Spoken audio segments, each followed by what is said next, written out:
തങ്ങളെ, എന്റെ മകനാണെങ്കിലോ തൊലിയുള്ള ഗോതമ്പ് പത്തിരിയാണ് തിന്നുന്നത്, താങ്കളാണെങ്കിലോ കോഴിയാണ് തിന്നത്.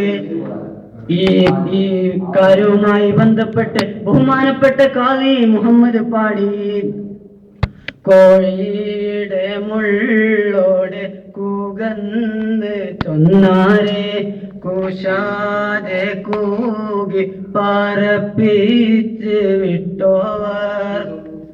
ബഹുമാനപ്പെട്ട ശൈഖ് റളിയല്ലാഹു അൻഹു തന്റെ മുമ്പിലുള്ള കോഴിയെല്ലുകളെല്ലാം ആ തളികയിൽ ഒരുമിച്ച് കൂട്ടുകയാണ്.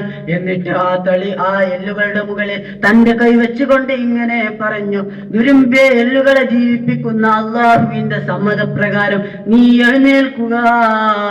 നുരുമ്പിയ എല്ലുകളെ ജീവിപ്പിക്കുന്ന അള്ളാഹുവിന്റെ സമ്മതപ്രകാരം നീ എഴുന്നേൽക്കുക എന്ന് പറഞ്ഞപ്പോൾ അത്ഭുതമേ അത്ഭുതം, അതാ ആ തളികയിൽ നിന്നും ഒരു കോഴി എഴുന്നേറ്റ് നിന്ന് പോവുകയാണ്. ഇത് കണ്ടപ്പോൾ ആ മഹദിയോട് ശൈഖ് അവറുകൾ പറഞ്ഞു, തങ്ങളുടെ മകനും ഈ മർത്തബയിലേക്ക് എത്തിക്കഴിഞ്ഞാൽ അവനും ഇതിന് സാധിക്കുമെന്ന് ആ മഹാനുഭാവൻ ആ മഹദിയോട് പറഞ്ഞു.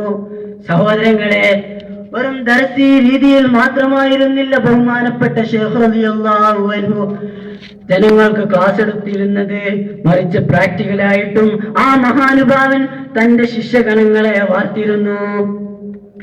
ആ മഹാന്റെ പാത പിന്തുടർന്ന് ജീവിക്കാൻ, ആ മഹാന്റെ സരണിയിലൂടെ ചലിക്കാൻ, ആ മഹാന്റെ കൂടെ സ്വർഗത്തിൽ ഒന്നിക്കാൻ നാഥൻ തൗഫീഖ് നൽകട്ടെ എന്ന് മാത്രം പ്രാർത്ഥിച്ചുകൊണ്ട് ഞാൻ എന്റെ വാക്കുകൾക്ക് വിരാമം കുറിക്കുന്നു.